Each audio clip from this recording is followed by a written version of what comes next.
6 years ago, I let someone walk away because I thought power meant never looking back. Today, the bank called. She's standing in my lobby, with a 5-year-old boy who has my eyes. I don't know what terrifies me more, that she kept him from me, or that she came back for a reason I'm not ready to face. What do you do when the past you buried returns with proof you can't deny? Kang Min-ho didn't believe in ghosts. He believed in leverage, in contracts signed in blood, in the cold mathematics of survival that had kept him alive in a world where mercy was just another word for weakness. So when his phone rang at 2:47 p.m. on a Thursday afternoon, and his private banker's voice trembled on the other end of the line, Min-ho's first instinct wasn't fear. It was calculation. "Mr. Kang," the banker said, his words tight and careful. "There's a situation at the Gangnam branch. A woman is here requesting access to your secured accounts. She has documentation and a child." Min-ho's hand stilled over the contract he'd been reviewing. The pen hovered above the signature line. Outside his office window, Seoul sprawled in all its chaotic brilliance, a city built on ambition and secrets. "What kind of documentation?" His voice was flat, controlled. "Marriage certificate. Dated 6 years ago. It's registered under your legal name." The pen fell. Min-ho's mind went blank for exactly 3 seconds. Then it roared back to life with a single impossible memory. A woman with dark eyes and a soft laugh. A night that had felt like a mistake he couldn't afford to repeat. A morning when he'd woken to find her gone without a trace. He'd spent weeks looking for her. Not because he'd cared, he didn't do attachments, but because no one walked away from Kang Min-ho without consequences. But she had vanished so completely, it was as if she'd never existed. "Describe the child," Min-ho said quietly. The banker hesitated. "A boy, 5 years old, black hair, dark eyes. He looks like me." Silence. Min-ho closed his eyes. When he opened them again, his reflection stared back from the dark glass of his desk. Sharp features, unreadable expression, a man who'd built his empire on the principle that emotion was a liability. "Tell her I'll be there in 20 minutes, he said, "and make sure she doesn't leave." He ended the call. For a long moment, Min-ho sat motionless in his chair, his hands folded on the desk, his breathing measured. Around him, the office hummed with the quiet efficiency of a well-oiled machine. His empire, his kingdom, everything he'd fought for, everything he'd sacrificed, built on a foundation of absolute control. And now a woman he'd spent one night with 6 years ago had walked back into his life with a child who carried his bloodline. The intercom on his desk buzzed. His assistant's voice filtered through, crisp and professional. "Sir, your 3 p.m. is waiting." "Cancel it," Min-ho said. "Cancel everything for the rest of the day." "Sir?" He didn't answer. He was already on his feet, reaching for his jacket, his mind racing through scenarios and outcomes with the cold precision that had made him one of the most feared men in Seoul's underworld. Marriage certificate. 6 years ago. It was impossible. He would have known. He would have remembered signing something like that. Unless he hadn't been sober enough to remember. The thought made his jaw tighten. Min-ho didn't drink to excess. He didn't lose control. But that night 6 years ago had been different. He'd been celebrating a deal that had cost him more than money. And the woman, he couldn't even remember her name, had appeared like a distraction he'd desperately needed. He'd woken up alone. No note. No explanation. And now she was back. The elevator ride to the underground garage felt endless. Min-ho's driver was already waiting, the black sedan idling with its engine purring like a predator at rest. Min-ho slid into the back seat without a word, and the car pulled smoothly into traffic. "Gangnam branch," he said curtly. His driver nodded, eyes flicking to the rearview mirror. "Everything all right, sir?" Min-ho didn't answer. His gaze was fixed on the city rushing past the tinted windows. but he wasn't seeing Soul. He was seeing her face, fragments of memory, hazy and incomplete, dark hair spilling over pale shoulders, a laugh that had felt genuine in a world of calculated smiles, the way she'd looked at him like he was just a man, not a weapon wrapped in expensive suits. He'd let her go because she'd meant nothing, or so he'd told himself. 23 minutes later, the sedan pulled up in front of the Gangnam branch. Minho stepped out into the crisp autumn air, his expression unreadable. The bank's lobby was all glass and marble, a temple to wealth and discretion. The staff recognized him immediately. Tension rippled through the room as he walked past the tellers toward the private offices in the back. The branch manager was waiting, pale and anxious. "Mr. Kang, she's in the executive suite. Is the boy with her?" Minho interrupted. "Yes, sir." Minho nodded once.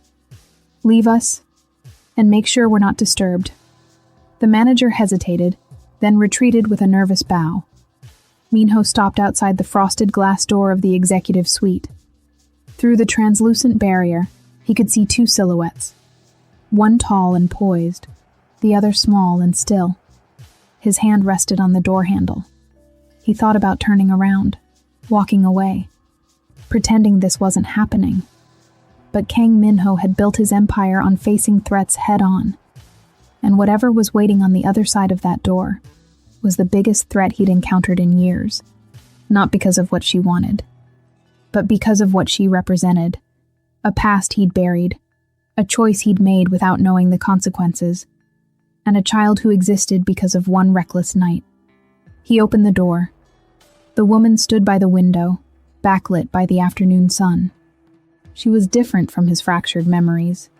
Sharper, more elegant, dressed in a tailored suit that spoke of wealth and power. Her hair was pulled back in a sleek knot, her posture radiating confidence. But her eyes were the same. Dark, unreadable. Beside her stood a boy. Minho's breath caught. The child was small, maybe 5 years old, with black hair that fell across his forehead and dark eyes that studied Minho with unsettling intensity.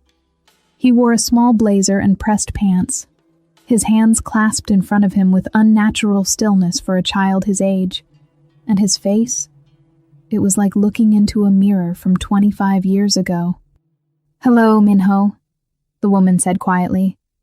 Her voice was steady, betraying nothing. Minho forced his gaze away from the boy and met her eyes. "Do I know you?" A faint smile touched her lips. "You did. Once. 6 years ago. Yes. You disappeared. I had to." Minho's hands clenched at his sides. "Why?" She glanced down at the boy, and something in her expression softened. "Because I knew what you were, what you did, and I knew that if I stayed, you'd destroy us both." The words landed like a physical blow, but Minho's face remained impassive. "Then why come back?" The woman's smile faded. "Because things have changed. I've changed." She paused, her gaze sharp. "And because he deserves to know his father." Minho looked at the boy again. The child stared back, unblinking, his small face serious in a way that children's faces shouldn't be. "What's his name?" Minho asked, his voice rough. "Jiho," she said softly. "Kang Jiho." The use of his surname felt like a brand, a claim, a declaration. Minho took a step forward, then stopped. He didn't know how to do this, how to be anything other than what he was. Dangerous, calculating, built for violence and control. But the boy, Jiho, didn't flinch. He just watched Minho with those dark, knowing eyes, as if he were trying to solve a puzzle that didn't have an answer. "You kept him from me," Minho said quietly. His gaze locked on the woman. "For 5 years. I protected him," she corrected, her voice firm. "From a world that would have broken him. You had no right. I had every right." Her eyes flashed. "You think I didn't know what would happen if I came to you pregnant? You would have seen it as a liability, a weakness. and you would have done what you always do, removed the problem. Minho's jaw tightened, but he didn't deny it. Because 6 years ago, she would have been right. So why now? He asked again, softer this time. The woman's expression shifted, and for the first time he saw something vulnerable beneath the armor. Fear. Because someone knows, she said quietly. About Jiho. About you. And they're coming for us. The room went cold. Minho's mind sharpened instantly, every instinct screaming danger. Who? I don't know yet, she admitted. But they sent me a message 3 days ago. A photo of Jiho leaving school. And a single line. The son pays for the father's sins. Minho's blood turned to ice. You should have come to me immediately, he said, his voice deadly calm. I did, she shot back. I'm here, aren't I? Their eyes locked, and for a moment, the air between them crackled with unspoken history. Anger, regret, something deeper that neither of them wanted to name. Then Jiho spoke for the first time, his small voice cutting through the tension like a blade. Are you my father? Minho looked down at the boy, at his son. And for the first time in 15 years, Kang Minho didn't have an answer. Minho drove them himself.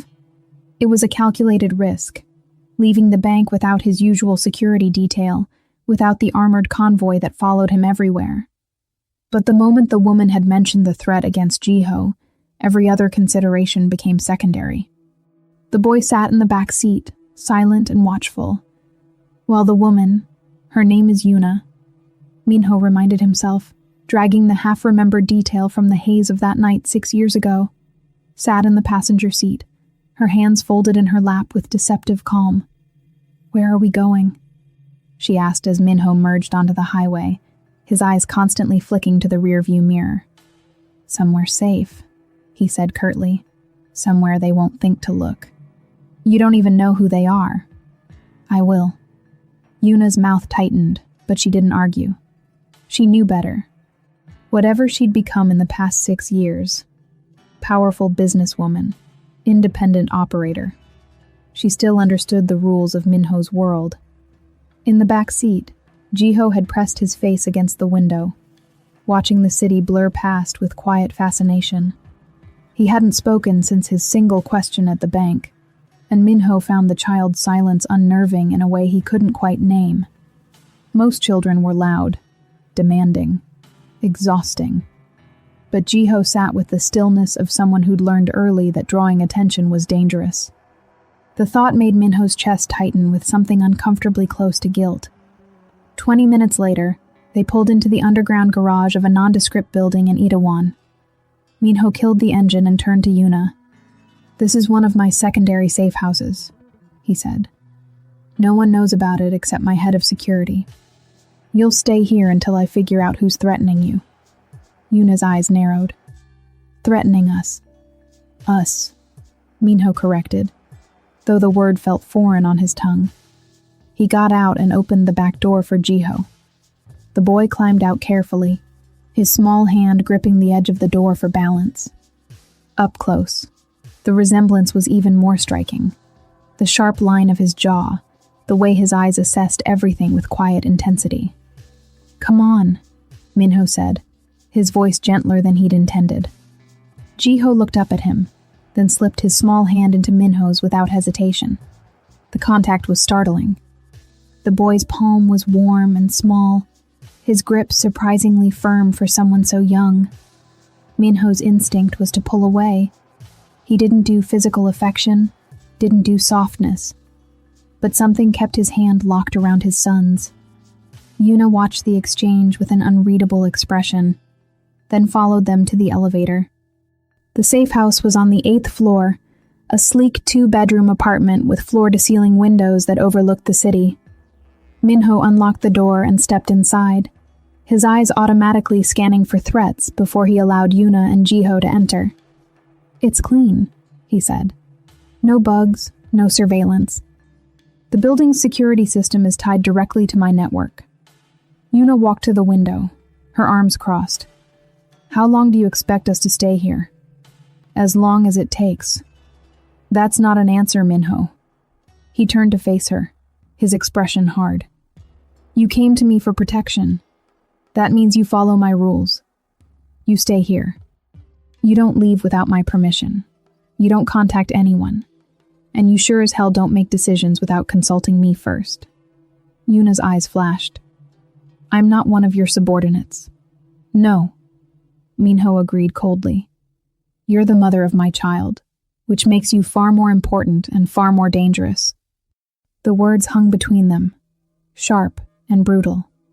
Jiho, who'd been exploring the apartment with cautious curiosity, looked back at them. His small face was carefully neutral, but Minho could see the tension in his shoulders. Yuna saw it too. Her expression softened, and she knelt down to Jiho's level.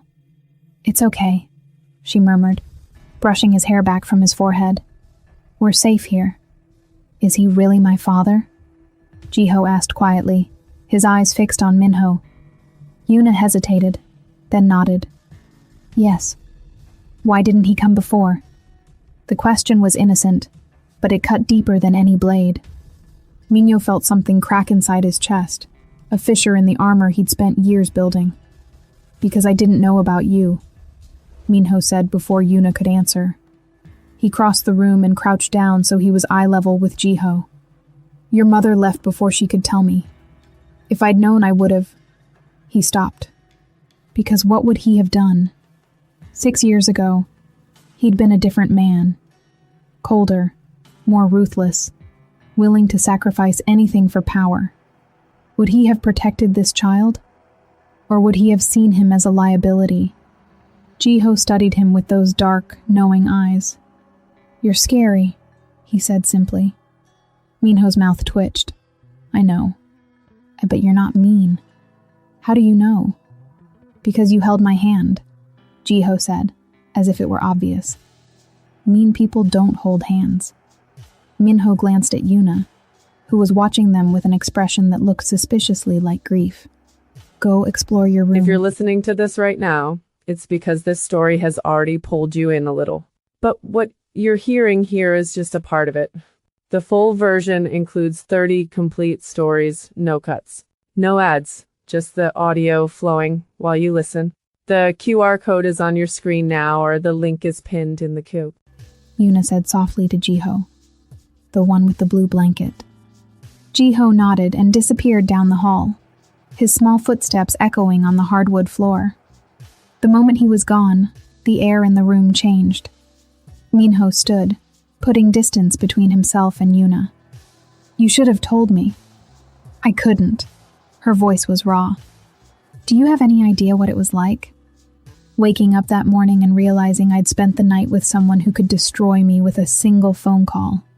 Finding out 2 months later that I was pregnant, and knowing that if I went to you, you'd either force me to get rid of the baby, or take him from me the moment he was born. You don't know that, don't I? Yuna's eyes blazed. You're Kang Minho. You don't do weakness. You don't do vulnerability.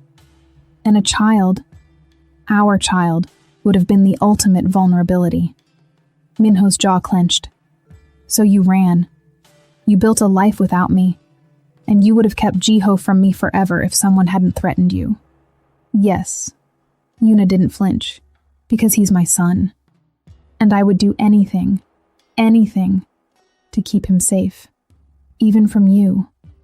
The words hit like a punch to the gut. I'm not the enemy here, Minho said quietly. Then prove it. Yuna stepped closer, her voice dropping to a fierce whisper. Prove that you're more than the monster everyone says you are. Prove that you can protect him without turning him into someone like you. Minho stared at her, his mind racing. She was right. He knew she was right. But the truth was more complicated than she understood. Because the world he lived in didn't allow for softness. It didn't allow for second chances or redemption arcs. It demanded blood and loyalty, and the willingness to do terrible things in the name of survival. And now he had a son, a 5-year-old boy who looked at him with hope instead of fear, who thought holding hands meant someone wasn't mean, who deserved a father who could be more than just a weapon in an expensive suit. I'll find out who's threatening you, Minho said finally, and I'll end them. And then what? Yuna challenged. You go back to your empire and we disappear again? No. The word came out harder than he'd intended. Then we figure out what comes next. Together. Yuna searched his face, looking for the lie. But Minho had never been good at lying to her. Not 6 years ago, and not now. Finally, she nodded. Okay, Minho echoed. They stood in silence, the weight of 6 years pressing down between them. Then Jiho's voice drifted from the bedroom. Can I watch TV? Yuna's mouth quirked in a tired smile. Yes, but only cartoons. Minho watched her walk down the hall, her shoulders straight, despite the exhaustion he could see in every line of her body. She'd built a life, raised their son, become someone formidable enough to walk into his world and demand protection without flinching. And he'd been too focused on his empire to even know she existed. His phone buzzed. Minho pulled it out and read the message from his head of security. Preliminary report on the woman. We'll send full dossier within the hour. Minho deleted the message and made a call. Find out everything, he said when his security chief answered. About her business, her enemies, anyone who might have a reason to target her or the boy. Already on it, sir. But there's something you should know. Minho's hand tightened on the phone. What? She's not just a businesswoman. She owns 3 legitimate companies, sure. But she's also been quietly consolidating territory in the import-export sector, the same sector we've been trying to penetrate for the past 2 years. Minho went still. She's a competitor. More than that, sir. She's been good, smart. No one even realized she was building an empire until 6 months ago. Minho's mind raced. Who else knows? About her connection to you. No one. Yet. Keep it that way. He ended the call and stared out the window at the sprawling city below. Yuna wasn't just the woman who disappeared after one night. She was a player. A threat. And she'd brought their son directly into the middle of a war neither of them had expected. The door to Jiho's room opened, and the boy peeked out. Are you staying? He asked Minho. Minho looked at his son, this small, fragile person who carried his blood and his name, and felt something shift inside him. Yes, he said. I'm staying. For now. 3 days passed in tense quiet. Minho came and went like a ghost, appearing at odd hours with food, updates, and a presence that filled the apartment with tension, even when he wasn't speaking. Jiho watched him with the cautious curiosity of a child trying to solve a puzzle, while Yuna maintained a careful distance, her walls firmly in place. On the 4th morning, Minho arrived with breakfast and a file. Yuna was in the kitchen, making coffee, when he walked in. She looked up, her expression guarded. I know who sent the threat, Minho said without preamble. Yuna's hand stilled on the coffee pot. Who? Jung Taeyang. The name landed like a stone. Yuna's face went pale. You know him, Minho observed, his eyes narrowing. Yuna set down the pot with shaking hands. Yes, he's been trying to acquire one of my companies for the past year. I refused every offer. Why? Because the company was the first thing I built, Yuna said quietly. After I left you, it was mine. And I wasn't going to hand it over to someone like him. Minho's jaw tightened. Jung Taeyang doesn't take no for an answer. And if he found out about Jiho, about me, he'd use him as leverage. Yuna finished, her voice hollow. Yes. Yuna sank into a chair, her hands trembling. How did he find out? I don't know yet, but I will. Minho pulled out his phone and set it on the table. In the meantime, you need to tell me everything. Every deal. Every enemy. Every person who might have a reason to hurt you. Yuna looked at him, her eyes wet. I built my company to survive without you. to prove I didn't need your protection or your power. And now you do, Minho said bluntly. So stop pretending you don't. The words were harsh, but not unkind. Yuna wiped her eyes and nodded. Okay, where do we start? For the next 2 hours, they went through every detail of Yuna's business. The contracts, the partnerships, the enemies she'd made along the way. Minho took notes with mechanical precision, his mind already constructing strategies and counter moves. Jiho wandered in halfway through, still in his pajamas. He climbed into Yuna's lap without asking, resting his head against her shoulder. Are we in trouble? He asked softly. Yuna kissed the top of his head. No, baby. Your father is going to fix it. Jiho looked at Minho with those dark, serious eyes. Can you really fix it? Minho met his son's gaze. Yes. It wasn't a promise he made lightly, but it was a promise he intended to keep. Later that evening, after Jiho had gone to bed, Yuna found Minho standing on the balcony, smoking a cigarette. She'd never seen him smoke before, another crack in the carefully constructed armor. I didn't know you smoked, she said, stepping outside. I don't. Minho took a drag and exhaled slowly. Not in 15 years. Yuna leaned against the railing beside him. What changed? Everything. He gestured at the apartment behind them. This, him, you. Yuna was quiet for a moment. I'm sorry I kept him from you. Minho looked at her, surprised. I mean it, Yuna continued, her voice thick. I thought I was protecting him, but all I did was take away his chance to know his father, and that wasn't fair. Not to him, not to you. Minho stubbed out the cigarette. You did what you thought was right. Did I? Yuna's laugh was bitter. Because it doesn't feel right. It feels like I made a choice out of fear, and now that fear has come back to haunt us. Fear isn't weakness, Minho said quietly. It's survival. Is that what you tell yourself? Yuna turned to face him. When you do the things you do. Minho's expression hardened. What do you want me to say? That I'm a good man? I'm not. I've done things that would make you sick. I've hurt people, destroyed lives, built an empire on blood and broken promises. Then why are you here? Yuna challenged. Why are you helping us? Because he's my son. As the words came out raw, stripped of pretense. And I don't know how to be a father. I don't know how to be anything other than what I am. But I'll be damned if I let someone hurt him because of me. Yuna's eyes shimmered. He asked me about you yesterday. If you were staying. What did you tell him? I said I didn't know. Minho looked at her. Really looked at her. At the woman who'd walked away from him 6 years ago and built a life strong enough to rival his own. At the mother who'd raised their son alone, who'd kept him safe from a world that would have devoured him. I'm staying, he said finally, for as long as it takes. Yuna nodded, then turned to go inside. Yuna. She stopped.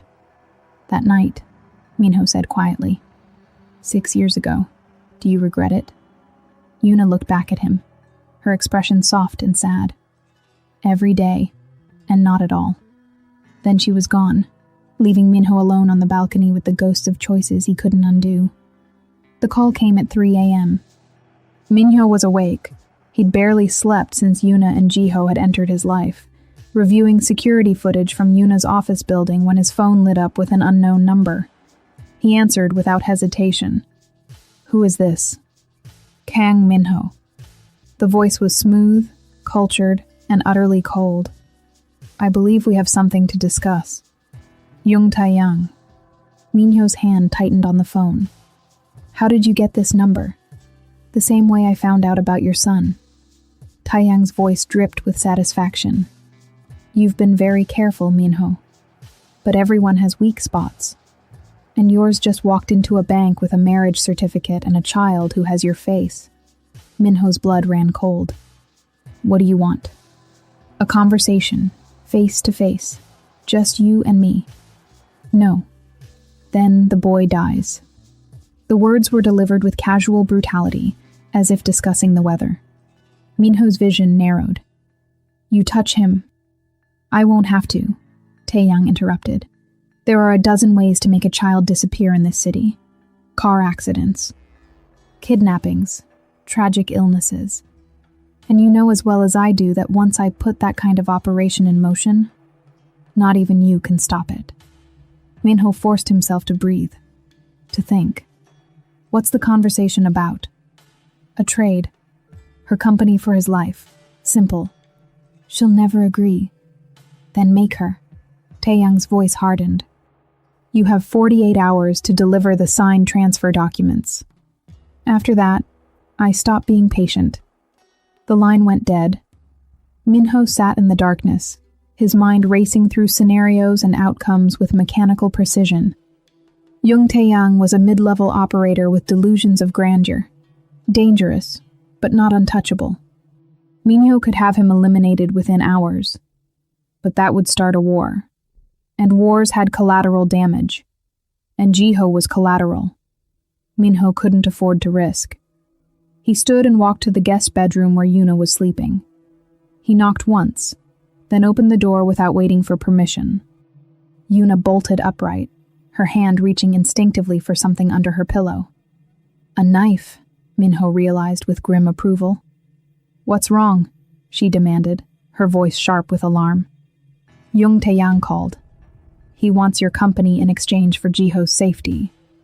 Yuna went very still. No. Yuna, I said no. She threw back the covers and stood, her eyes blazing. That company is mine. I built it from nothing. I'm not handing it over to that bastard because he made a threat.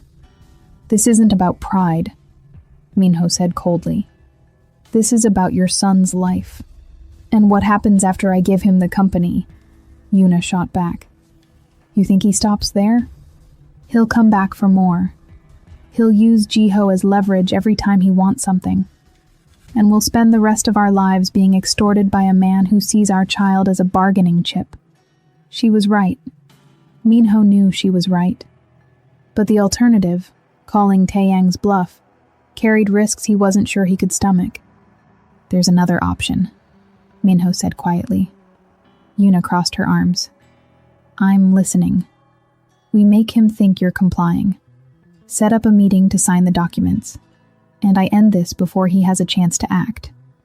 You mean kill him? Yes. Yuna's expression didn't change. And if something goes wrong? If he has people watching Jiho? If he's already set something in motion? He hasn't. Minho said it with more confidence than he felt. Taeyang is arrogant. He thinks he holds all the cards. He won't move until he's sure you're not cooperating. You don't know that. I know men like him. Minho stepped closer, his voice dropping. He wants your company because it makes him look powerful. But he wants you to surrender it even more. Because that proves he broke you.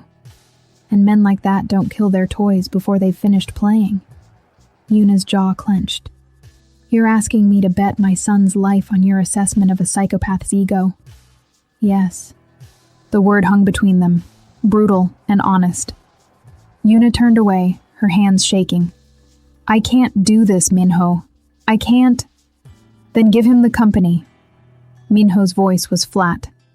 Sign the papers, walk away, and spend the rest of your life wondering when he'll come back for more. Yuna spun to face him, tears streaming down her face. I hate you for making me choose. I know. She wiped her eyes roughly. What do you need from me? Set up the meeting. Tell him you'll sign. And then let me do what I do best. Yuna stared at him for a long moment, her expression raw. Then she nodded.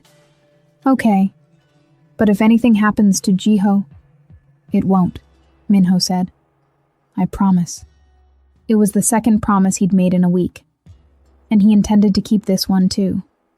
The next 40 hours were a masterclass in controlled chaos. Minho pulled every resource he had. Surveillance teams, informants, tech specialists who could track Taeyang's movements down to the second. Yuna played her part perfectly, setting up the meeting with just the right amount of reluctance to make Taeyang believe he'd won. Jiho, blessedly, remained unaware. Yuna kept him occupied with movies and games, her smile never wavering, even as Minho watched her hands shake every time she thought her son wasn't looking. On the second night, Minho found Jiho sitting on the couch, a drawing pad on his lap. "What are you drawing?" Minho asked, sitting down beside him. Jiho held up the paper. It was a crude but recognizable sketch of 3 figures: a tall man, a woman, and a small boy holding both their hands. "It's us," Jiho said simply. "A family." Minho's throat tightened. "Is that what you want? A family?" Jiho tilted his head, considering. "I already have Mama, but I think I want you too, if you want to stay." "I want to stay," Minho said, the words coming easier than he'd expected. Jiho smiled, a real, genuine smile that made him look like the 5-year-old he was instead of the too serious child who'd learned to be quiet. "Can I ask you something?" Jiho said. "Anything." "Are you going to hurt the bad man?" Minho froze. "What bad man?" "The one who's scaring Mama." Jiho's eyes were dark and knowing. "I heard you talking." "I'm not supposed to." "But I did." Minho looked at his son, at this small person who was far too perceptive for his age. "Yes, I'm going to stop him." "Will you kill him?" The question was asked with such innocent curiosity that it took Minho a moment to respond. "Maybe," he said finally, because he'd never been good at lying. "Would that scare you?" Jiho thought about it. "Mama says you do bad things sometimes, but that you're still my father. Your mother is very smart." "I know." Jiho leaned against Minho's arm, a gesture of trust that made Minho's chest ache. "I think you do bad things to protect people, like Mama and me." "That's part of it," Minho admitted. "Then I'm not scared." Jiho yawned, his small body relaxing. "Because you're going to keep us safe." Minho wrapped an arm around his son, feeling the weight of that trust settle on his shoulders like armor. "Yes," he murmured. "I am."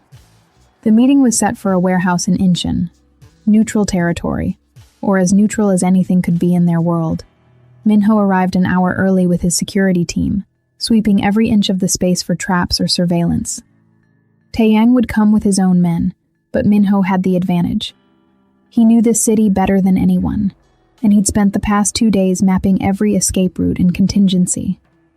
Yuna arrived 30 minutes before the scheduled time, her expression calm, but her hands clenched white-knuckled around her briefcase. "You don't have to be here," Minho said. "Yes, I do." Yuna's voice was steady.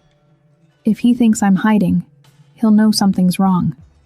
Minho wanted to argue, but she was right.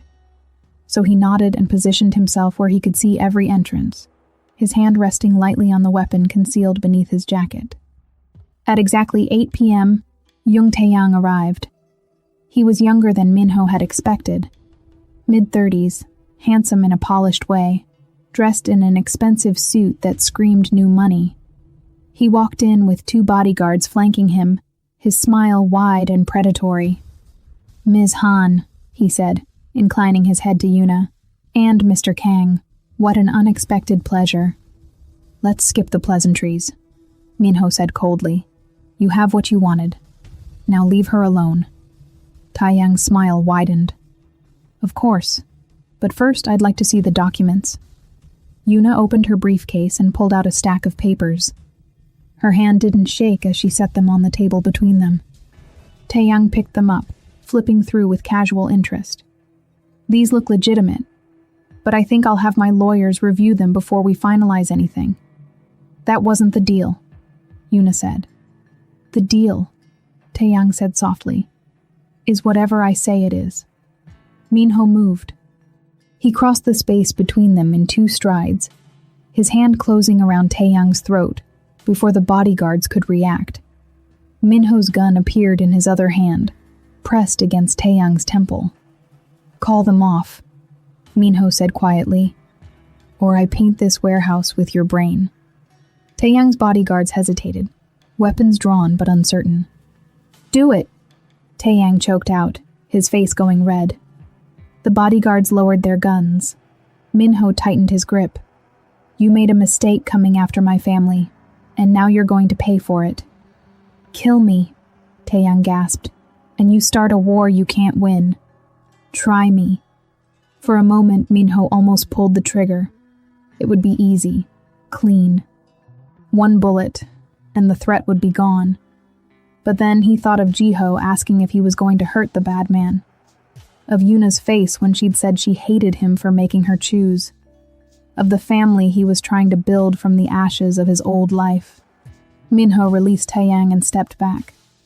Take your men and leave. If I ever hear your name in connection with Yuna or Jiho again, I won't hesitate. Taeyang straightened his tie, his eyes blazing with fury and humiliation. This isn't over. Yes, Minho said coldly. It is. Taeyang left, his bodyguards trailing behind him like wounded dogs. The moment they were gone, Yuna's legs gave out.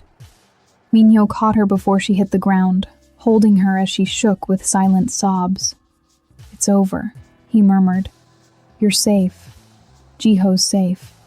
You didn't kill him, Yuna whispered. No.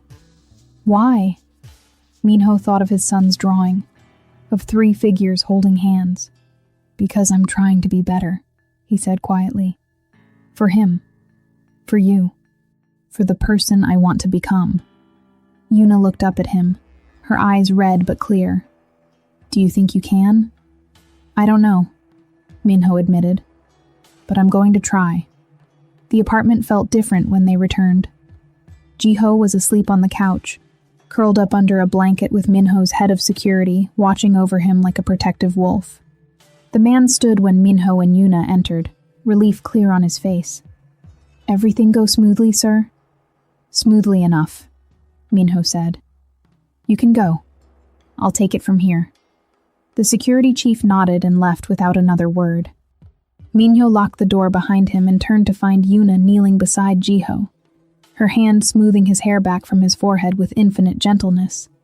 He was worried about you, the security chief had said before leaving. Kept asking when you'd be back. Minho's chest tightened. Yuna looked up at him, her expression soft. We should put him to bed properly. Together, they lifted Jiho, Minho taking his shoulders, Yuna his legs, and carried him to his bedroom. The boy stirred but didn't wake, his small face peaceful in sleep. As Minho tucked the blanket around his son, Jiho's hand reached out and caught his sleeve. Stay, he mumbled, half asleep. Don't go. Minho froze. Yuna put a hand on his shoulder. He's been asking that every night since we got here. He's afraid you'll disappear. The words hit like a physical blow. Minho sat down on the edge of the bed, and Jiho's grip on his sleeve loosened, but didn't let go. I'm not going anywhere, Minho said quietly, though he wasn't sure if Jiho could even hear him. Yuna watched them for a moment, then slipped out of the room. Minho stayed until Jiho's breathing evened out into true sleep, his small hand finally releasing its hold. Then he stood and found Yuna in the kitchen, pouring 2 glasses of whiskey with shaking hands. I thought I was going to lose him, she said without looking up. When you grabbed Taeyang, when I thought you were going to kill him. I know, Minho said. Yuna handed him a glass, and they drank in silence. What happens now? She asked finally. Now we figure out how to live, Minho said. All of us. Together. Yuna's laugh was hollow. You make it sound simple. It's not. Minho set down his glass. But I'm done pretending I can go back to who I was before. Before you. Before him. I built an empire on violence and fear, and I told myself that was enough. But it's not. Not anymore. What are you saying? I'm saying I want to be part of his life. Really part of it. Not just the man who shows up when there's danger. Minho's voice roughened. I want to be his father, and I want... He stopped, the words catching in his throat. What? Yuna pressed. I want a chance with you, Minho admitted. Not because of Jiho, not because we're connected by blood or marriage certificates, but because when I look at you, I see someone who's stronger than I ever gave you credit for. Someone who built something real while I was building monuments to my own ego. Yuna's eyes filled with tears. Minho, I know I don't deserve it, he continued. I know I've done things that should disqualify me from any kind of happiness, but I'm asking anyway, because for the first time in my life, I want something more than power. Yuna was quiet for a long moment. Then she set down her glass and crossed the space between them. I left 6 years ago because I was terrified of what you'd become, she said quietly. And I came back because I was even more terrified of raising our son alone. But in the past week, I've seen something different. Maybe you're listening to this while doing something simple. Washing dishes, tidying up, trying to relax. And that's exactly why these stories work. When you unlock full access, you get 30 stories. Over 30 hours of audio with no interruptions. You press play, and the story just keeps going. If you want to continue right now, scan the QR code on your SC. Or tap the link in the pinned comment. What was never said continues there. Not the monster everyone warned me about, but a man who's trying. Trying isn't enough. No, Yuna agreed, but it's a start. She reached up and touched his face, her palm warm against his cheek. Minho closed his eyes, allowing himself this moment of vulnerability. I can't promise I'll be good at this, he said. At being a father, a partner, a man who doesn't solve problems with violence. I'm not asking for perfection, Yuna said. I'm asking for effort, for honesty, for you to choose us over your empire when it matters. I will, Minho said, opening his eyes. I already have.